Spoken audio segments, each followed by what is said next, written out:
All right, I'm Rachael Woody, and I'm here with Mary Bjelland from Bjelland Winery, and we're going to discuss wine history today on June 4th at Douglas County Museum. So Mary, let me start with hopefully an easy one, and that's how did you and Paul decide to get into the wine industry? Okay, when I met Paul, he had already bought the property, already had planted the first grapes, and already had the first 500 gallons of wine. Oh, wow. So he already had it's all started before I even met him. And then we were married, and then we actually opened up and started to bottle wine. How did you and Paul meet? We met at a wine tasting party. I was a teacher down in South Umpqua, and South Umpqua had a wine tasting party for all the new teachers, and that's where I met him. Wonderful. At that time, he was promoting Hillcrest Winery. Okay, so Paul started out with Richard Summer. And could you say a few words about Richard Summer? He's not here for us to talk to, so we love to ask people who actually knew him. Oh, I knew him quite well.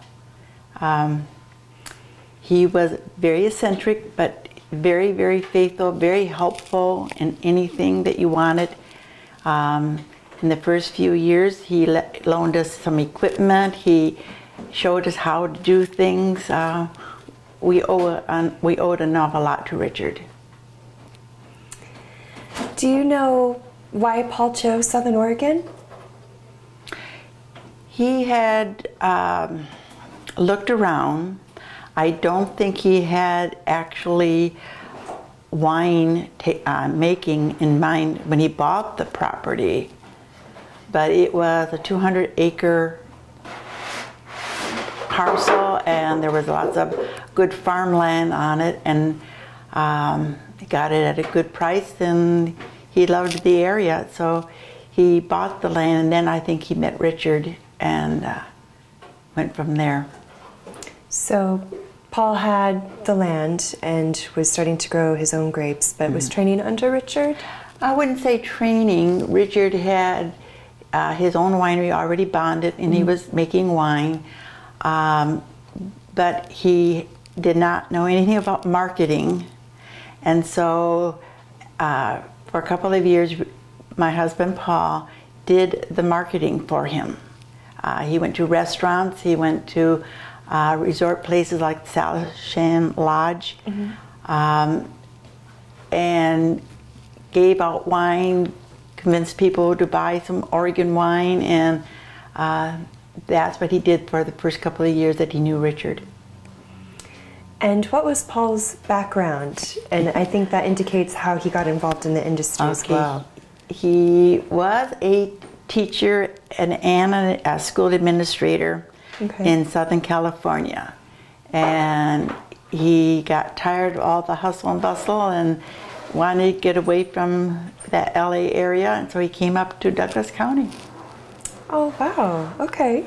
And he was a promoter down there in California too, within the school district. Promoting was what he did. And what were some of the things I know you shared with me earlier about how he was involved in the industry beyond just the grape growing or the winemaking? Okay, Paul was the founder of the Oregon Wine Growers Association. I can remember the first few meetings that we had were at the country club with various people who were interested also in wine, not necessarily growing grapes, but in wine and selling wine. And they organized, they just sat down and they organized, well, what would we do as a group? And they came up with ideas of like the wine festival, which would be promoting wine. It was a long time ago. I remember the meeting, sitting there around the table in the country club at the first couple of meetings of the Oregon Wine Growers Association. About how many people would you say were making wine back then? There were between 8 and 10 people there at that meeting.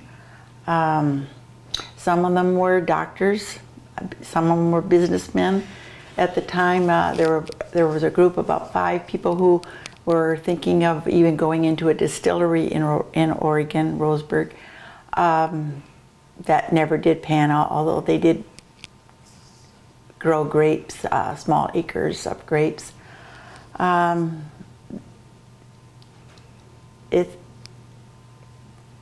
It's hard to say, you know. Some of them were more into the social, perhaps. Mm-hmm. It was not all business. So I was particularly thinking of 2 doctors that we had in the group. They liked the social part, and they were the first people within the wine growers, and they did grow grapes too. And I know that Paul was one of the first, of course, in the area. Do you recall some of the other names that were around that same era? There was a Dr. Maffett, Ted Maffett, and Dr. Werner Anderson. Both of them grew grapes. I don't remember how many acres they had. There was a Bill. Can't remember Bill's last name. Probably will later on. And of course, Richard Summer. Those are the only names that come to my mind right offhand. Oh, Howard Hunsaker was another one. He was a very prominent businessman in Roseburg. But those are the names that I could think of offhand. Okay. And what was your role? Were you involved in the winery at some point? Or eventually, yes, my husband had the ideas, and I ended up doing a lot of the work, as in most cases that happens. I did not do any vineyard work. That's, I will say, I refused to learn anything about the vineyard. Mm-hmm. But as far as the making of the wine, all the berry wines were completely my formulas, everything. Wow. I did a lot of the blending. We bottled together. I did the labeling of the bottles. I worked in the wine tasting room. Quite an involvement then. And I did teach school full time. And so this was after school, weekends, and all summer. Wow, an incredible amount of work. But obviously, when you're young, and I was young then, you have a lot of energy, and yes, you can do more than what a lot of people think they can do. Hmm. Now, Mary, are your children involved in the winery now? No. No. My husband had 3 children from a previous marriage, and they came up in the summer, and they helped in the winery. They enjoyed it. They enjoyed just coming out to the farm, mostly, because we had lots of animals, and they loved to do the hiking on the back trails and stuff. But they never truly, it was more of a vacation type of involvement. Okay. Now, moving into Paul, and of course your involvement in the wine industry, he started the Wine Growers Association. Could you speak to some of the other aspects that he also started and helped to promote? Okay, the first couple of years for the wine festival, we had like a gourmet dinner on a Friday.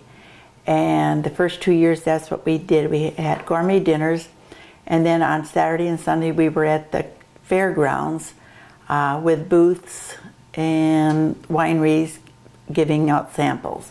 And then then on the 3rd year is when we decided to have the greatest of the grape instead of the gourmet dinners.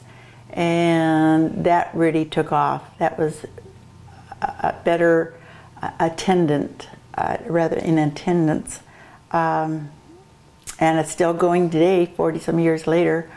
So, and it's gotten to be a very, very exclusive, very expensive evening out.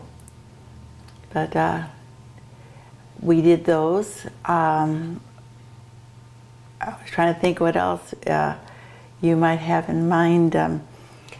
I think we spoke of earlier, Paul was also a chef and very into food.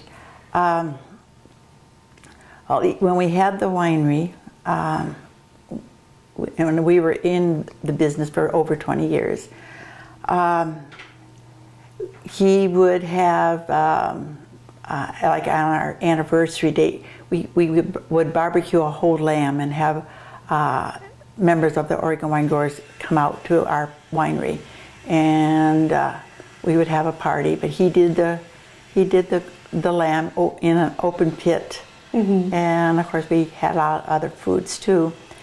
And I was trying to think, in some cases we had like the crawdads, and I can't remember, but we had a lot of food with the wine. Oh, another one was the barrel tasting, which is again very, very big even today. That was his idea, and the wineries always had food with the wine tasting. But that was another way, usually in March, which was kind of just getting ready to get busy again, but it was kind of one of those slow months. That's when he decided to try that. And eventually he opened up a wine tasting room in Bandon, Oregon. And the first year he had like an art studio with the wine tasting, and then eventually that went into a French restaurant with the wine tasting. And he did a lot of the cooking at the restaurant. Wow, is that in addition to running the winery as well? At that time he was mostly over there, and I did most of the winery. Wow, that's pretty incredible. It was fun though back then. It was always, there was always something to do. And it's quite clear that you and Paul both had not only the hard work, but the vision to expand. Most of the visions, I would say, were his. He always had an idea. At one point we were doing commercial pickles. We did commercial jellies. We sold them all through the state. But eventually we kind of scaled it back to just the wine because it was too much. Speaking to the Southern Oregon region for winemaking, how have you seen it develop, and where do you think it might go? It has exploded as far as, I mean, I don't think Paul ever saw more than maybe 10 wineries in the future. He thought at one time we could have perhaps up to 500 acres of grapes, but I know we have a lot more. We probably have close to 2,000 acres right now in Douglas County. With the newest one, I don't know how many acres they have. I think they have plans for up to 500 acres alone for that one winery out in Garden Valley. They just planted last year or 2 years ago. Fairly recently. So, very, very recently, and it's going to be a very, very big operation. There are so many wineries even now that I don't even know. I don't know most of them anymore. But it's really taken off more than we ever imagined. Right. Speaking about the varietals, Southern Oregon, there's such a diversity. Were there favorites of yours and Paul's, or some that you think are more suited for the region? Yes, but some of our favorites you never hear of. For instance, we loved Simeon and Sauvignon Blanc. My husband's favorite was Cabernet Sauvignon, and we did plant these in our vineyard. Cabernet is a touchy one because maybe 3 or 4 years out of the 5 it will ripen, and then in 1 year or 2 it won't ripen, and that's what Vin Rosé is good for them. They're good grapes and everything, it's just that they didn't mature enough to go into a quality Cabernet. And the other 2 that I mentioned were on a little bit spicy, but not like the Gewürztraminer. And we had all those that we grew. We had about 25 acres altogether at one point. Wonderful. And my husband did all the vineyard work. And I stayed out of the vineyard. Well, it sounds like you had your hands full doing everything else. And that's one of the ways I by not learning how to do the vineyard work, I could never get into it. It's true. Now, I know you brought some articles for us to chronicle, and you also brought an award. Could you tell us about it? I'm not exactly sure how many years that they gave out the Governor's Trophy Award, but they gave out an award that was the best, for the best wine in berries, and they gave another one out for the vinifera grapes. And in 1980, we got the Governor's Trophy Award for the wild blackberry, which was a very dry, not sweet at all, berry wine. The first year that we had entered it in the state fair in commercial judging, they would not give us first place because they said berry wines had to be sweet. And then when we questioned them afterwards, they said, well, maybe not. And then the next year we got the Governor's Trophy Award. Good. Always good to question. Well, I don't know. At that time, you have to remember the wine industry has come a long, long ways. But in people's mind, berry wines were sweet, mm-hmm. and red wines were always dry, and white wines were semi. And that's not true anymore. Mm-hmm. For the Wine Growers Association and the industry, what were some of the hurdles or successes that you remember? The first couple of years with the wine festival, the whole idea was, again, promoting wine with food as a wholesome complement to foods.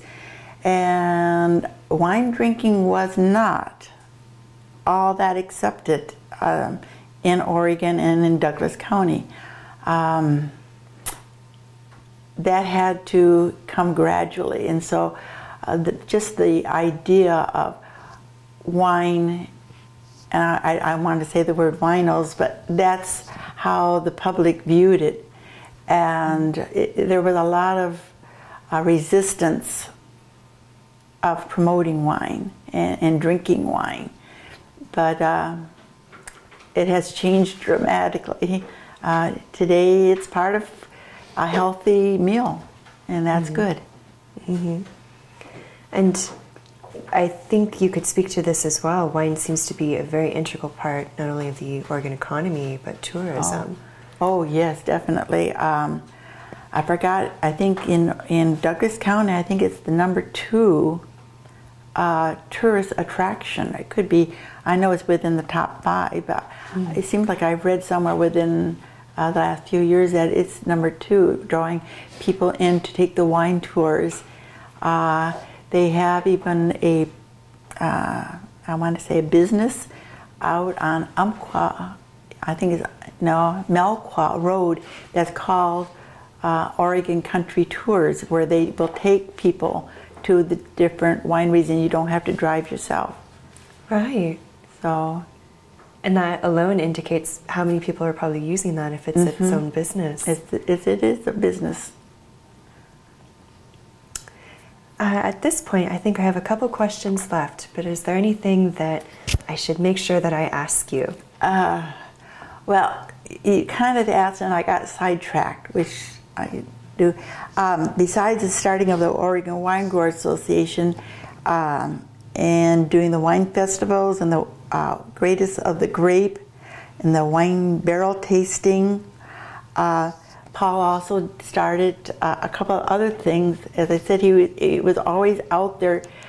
The Bandon Storm Watchers, when he had the wine tasting room in Bandon, he was told in the winter months we all kind of just close up because there's no one coming to Bandon because it's all raining and storming, and Paul just had opened up the wine tasting room and he wasn't going to do that, and so he started the Storm Watchers organization, and they were on CNN national news, and people would come every, I don't remember what day they chose, if it was like a Saturday, but they had always something going on every Saturday for the whole winter stormy weeks. And I don't even know if there's still in existence, because that was about, I would say in the 1980s he did that. Mm-hmm. And another thing he did, he was the founding chapter or president of the Cadillac Club of Oregon.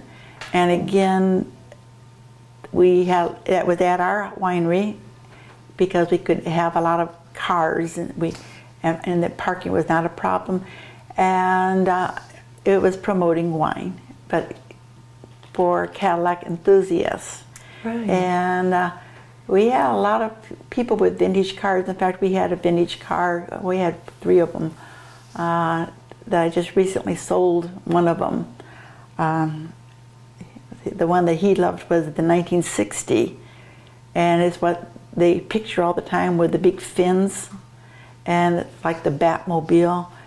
And we had 3 of them, and so he did enjoy that. Oh, okay, so those are other things that he was involved in. Mm-hmm. And always it was in the back, promoting wine, getting people to drink wine and having fun with wine. Right, I like that he pulled in a variety of his own interests and passions, mm-hmm. and relating it to wine and taking it out to the different audiences. That's a very unique characteristic we don't come across too often with some of these other personalities. That was just how he was. You know, he just loved to do things like this. Sometimes a little bit ahead of his time, but it seemed to work. Good. So what aspect would you say you felt most passionate about? I don't know if I'd say most passionate, but I was proud of the berry wines. As I said, they were my recipes. Mm-hmm. I did not like the work making the berry wines. I was so glad. I was a school teacher. I was so glad when September came, because I could say no more berries. I'm done. And I had a bad reaction with the berries with tannin, and right before school would start, my hands would actually turn black from the tannin. And I would have to put my hands in pure bleach and scrape my hands just to get ready to go back to school. I was in the berries. I would be covered with berry juice and berries. And people would come to the winery, and I was doing the wine tasting room, trying, you know, in the meantime, between customers, work on my berries. And people would just look at me, and they knew I was busy making wine. Right. And I did enjoy meeting people and talking to people, and I would say I was most proud of that. Mm-hmm. Even though it was hard work, it stained your hands. It was hard work. It's still very fulfilling. Mm-hmm.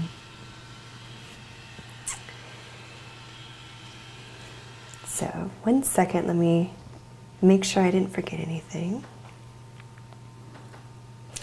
Oh, well, I also wanted to say, and again, going back to Paul's promoting, our wines were served in Washington, D.C. with John Dellenbeck. He was a senator from Oregon, and twice he took our wines to Washington, D.C., and I have somewhere in the papers and so forth that I have brought things that he signed. Oh, wow. And that was also a milestone. You know, not everyone can say back in the 1980s your wines were served at the Capitol. Right, right, especially after only 10 years? After 10 years. Yeah.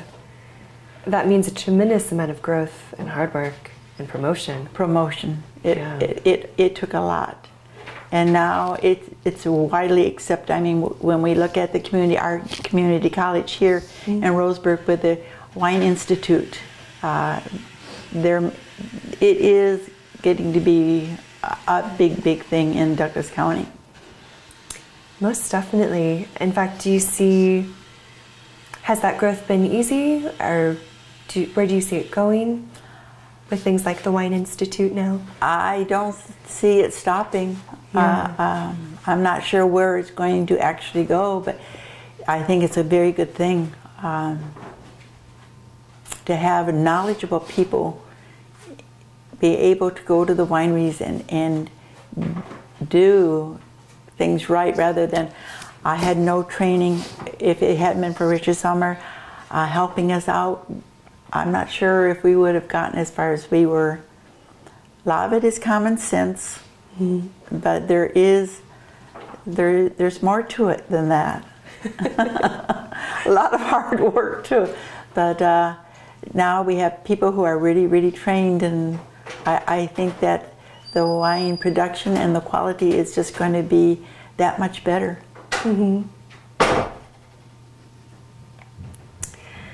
We are trying to do some research into pre-prohibition.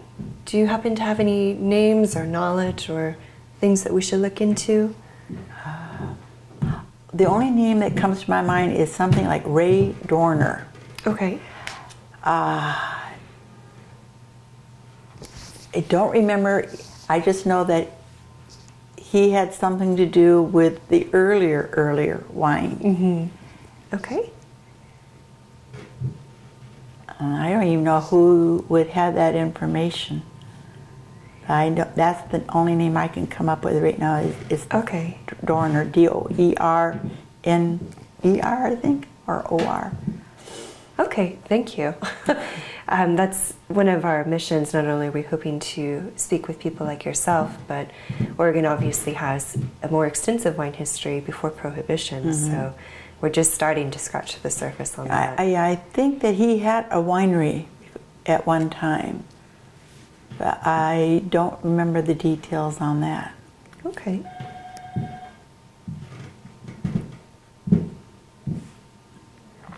All right. Did you have anything else on your notes? And I'll check my notes as well. Okay. I know that Paul started the winery somewhere about 1967, 68, and we were bonded. We were bonded winery number 47, and that was in 1969.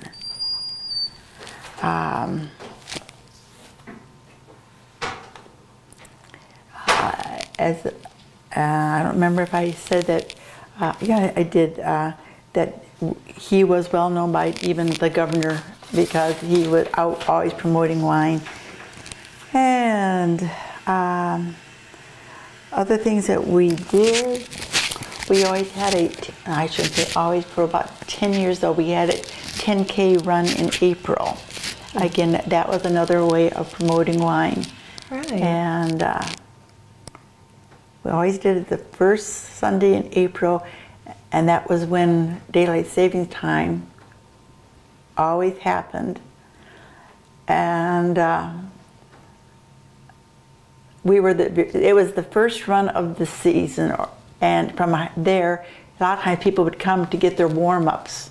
And then from there they go down to, I want to say, the apple blossom, the cherry blossom, something in Medford or Ashland or something. There was another one shortly after that. So ours was the warm-up, and that was something else that he had visioned. Okay, and that's all I have. All right, then just one last question for you. If you were to try and summarize what Southern Oregon wine is known for, what would that message be? Or what would Paul say that message is?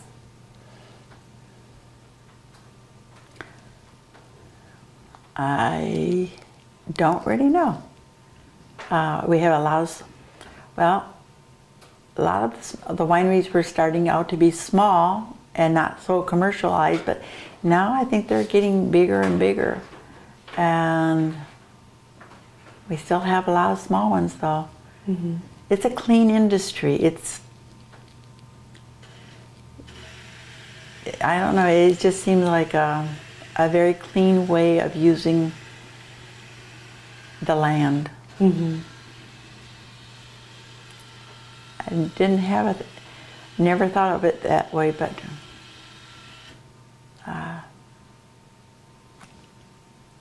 it's just a good, clean industry. I don't know if that answers your question or not. It does. I actually really like that answer. That's not something that we've heard before, but you're absolutely right. It's a lot of times grapes will grow on hillside. They will grow in land that's not well suited for, let's say, anything but maybe goats and sheep and things like this. I was thinking of our own property. We had to terrace one whole hillside. And yes, we did have lots of animals too. We had our sheep and you name it, we had it.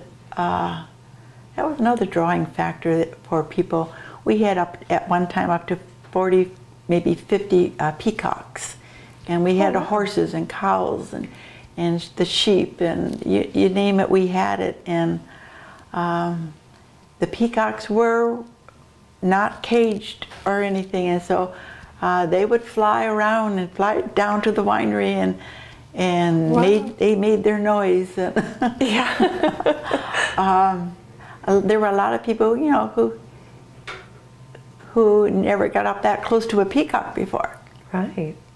So, but the growing of grapes, you can do it almost anywhere as long as it's not too low where it gets fogged in.